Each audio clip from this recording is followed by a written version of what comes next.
Hi, everyone. We're back with another podcast here from Cannes. I'm here with Mathilde, I will say Richards, but I would prefer if you said it because it sounds so much nicer when you say it. So if you'd like to introduce yourself and tell the Sure. audience a bit about yourself, maybe a little personal, and then, of course, professional. Yeah. Hi everyone. So Mathilde Richard, Thank you. as they would say in Quebec. Currently heading up the Insights team at Elida Beauty for Europe. Um, Personal thing, I'm a mom of 1.5, baby number 2 on the way. And yeah, previously working inside for majority of my career with Kantar. Prior to moving to Elida Beauty, that's just for people awareness. It's a carve out from Unilever. So we've gathered quite a few brands that used to be under Unilever portfolio, and we're now driving those brands forward. Well, I'd be remiss not to congratulate you on number two. They're all Thank you. blessings, so that's amazing. So thank you for taking some time to talk today. Wanted to talk a bit about, obviously, here at Insights Lighthouse. It's been phenomenal so far. And one of the things that we're seeing is just the speed of business, essentially, and research in particular, and insights research moving faster and faster, and the adoptions and adaptations that are needed in the environment. Wanted to start there and just get your thoughts on what you've seen here, but just generally as well. I think one of the things that we've tried to do and that we've seen here and in the talks that we've done with you guys is that anticipation, always be knowing what's about to come. And to do that, I think one of the most important elements is to try and always be there in the room, because if you're not there when the conversation happens, when those business needs are changing and at the start of this conversation, I think that's when insight moves the boat and gets a bit stuck in the old ways and not evolving fast enough with the business. Sure, sure. Um, and being in the room, I know one of the topics that's been prevalent here too is proving why you should be in the room, essentially, and providing some ROI, if you will. And is that a consistency when you're in the room, so to speak, and you're in the meetings? Does there have to be the hard facts and, like, well, hey, at the end of the day, what is that impact? What is the impact on the bottom line? Yeah, absolutely. So I think ROI is key, and we know in Insight it's sometimes quite hard to really track ROI because it can be very subtle. One of the things that we look at in terms of the ROI we bring to the team is where we're able to really shift the decisions that were about to be made through insights, or did we bring the reassurance in time to ensure that the decision where we were about to make were the right one. And we're lucky enough that we have a lot of great people in the company that come from that Unilever background and expect to have those consumer understanding and ensuring that all of those decisions that we make are based on what's best for our end consumers. And so it makes it easier for us to be there in the room and prove that ROI, because we know it's fundamental. Sure, sure.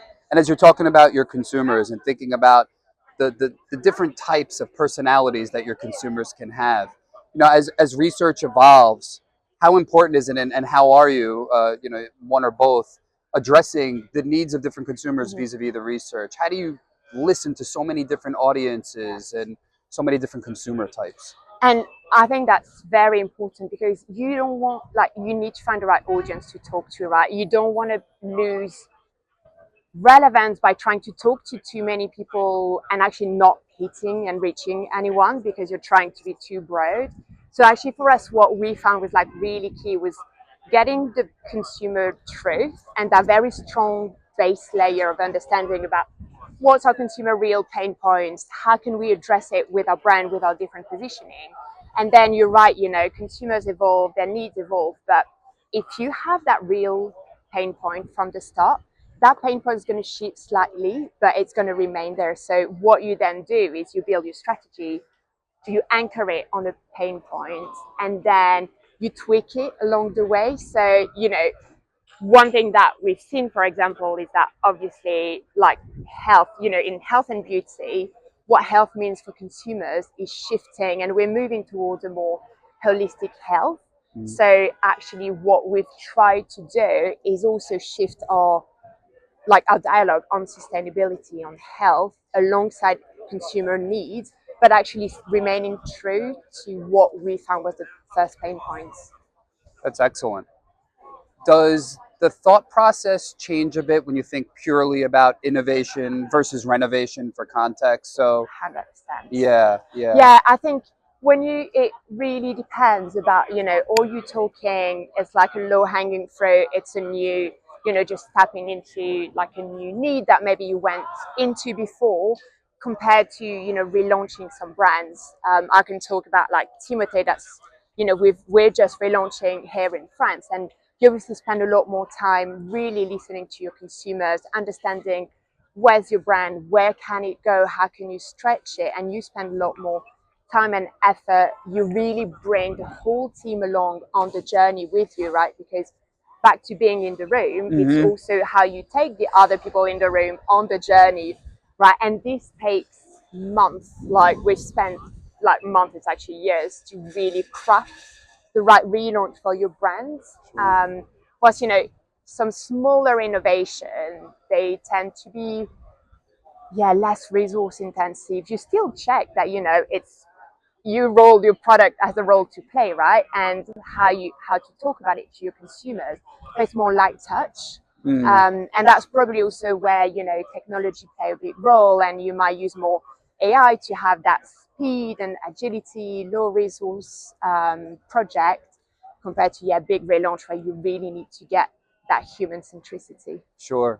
As you say that, and using AI and technology, particularly when you maybe don't have as many resources that you could put towards research, are you finding that that's something that your team leadership is adapting to well, is embracing? I've heard varying stories here at Insights Lighthouse, and I'm curious to get your own Yeah, personal take. I think as long as you explain before you do the things, and you explain this is how we're going to do it and this is why, it's about bringing that leadership team on the journey and explaining, look, this is not what we're going to look at to bring millions of turnover, so let's not invest millions to get there, otherwise your ROI becomes negative. So it's explaining to people and taking them on that journey. But we're really lucky that everyone at Elida is always wanting to try new things. They're asking us for agility as a business, so they're willing to bring that agility also in our methodology. So I think that's an easier job for us. Yeah, oh, that's great. That's great. And to your point, it all ties into the storytelling. Absolutely. Yeah. Yeah.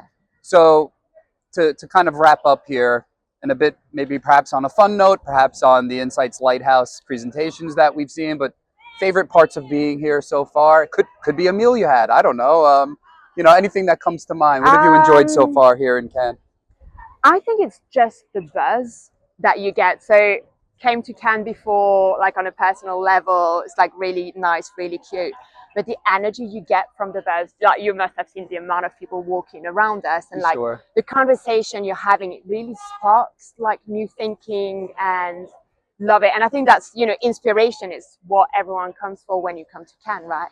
Absolutely. That would be Absolutely. my best, alongside the best backdrop of all the podcasts you've done, I'm sure. I mean, I think, if you have any spare time, like location scouting might be part of the time spent well for you, because you found us a phenomenal place here.